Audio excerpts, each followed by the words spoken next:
Hello friends, स्वागत है आपका इस एपिसोड डिस्कशन थ्रेड में। लेकिन हाँ, इस वीडियो को देखने से पहले ये ज़रूर याद रखें कि हमारे चैनल को ज़रूर सब्सक्राइब कर लें ताकि ऐसे ही अपडेटेड खबर आप तक सबसे पहले पहुँचे। तो चलिए इस वीडियो को शुरू करते हैं। तो दोस्तों, एपिसोड की शुरुआत होगी जहाँ रोहित के हाथों में उसका बच्चा होगा और रूही जो है वो अभी भी कोमा में जा चुकी है और डॉक्टर्स ने बिल्कुल साफ मना कर दिया है ये कंफर्म करने से कि कितने दिनों तक वो कोमा में रहेगी। वहीं उसके बाद रोहित सुनता है कि अरमान बहुत ज़ोर ज़ोर से रो रहा है क्योंकि वह उस दर्द को सहन नहीं कर पा रहा है कि उसने उसका बच्चा खो दिया है। रोहित अरमान के पास जाता है और वह उससे काम और कंसोल करने की कोशिश करता है।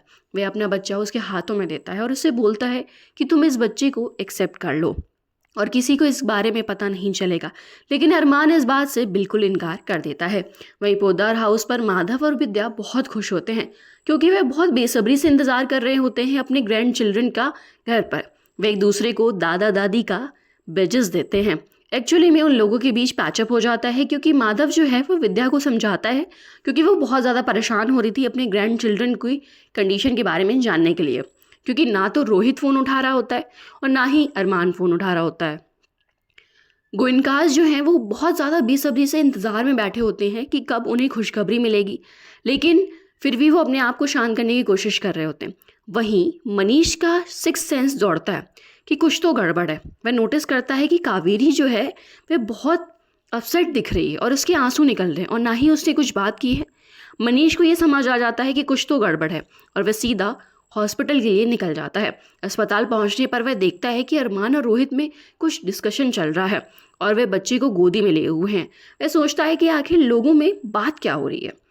और साथ ही स्वर्णा और विद्या हॉस्पिटल में मनीष का पीछा पीछा करते करते आ जाती हैं क्योंकि उनसे बिल्कुल नहीं रहा जा रहा था ये जानने के लिए कि उनके बच्चे कैसे हैं।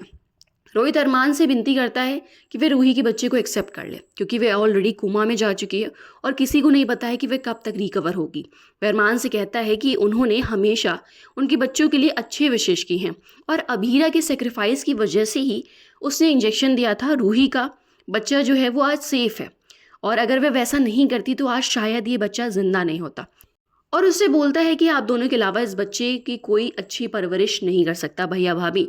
इस बच्चे को एक माँ के प्यार की ज़रूरत है और खाली अभीरा भाभी ही हैं जो ये कर सकती हैं। लेकिन अरमान अपनी ज़िद पर अड़ा रहता है और वह रूही का बच्चा नहीं लेता है। वह उस बच्चे को रोहित को दे देता है और वह अभीरा के पास चला जाता है।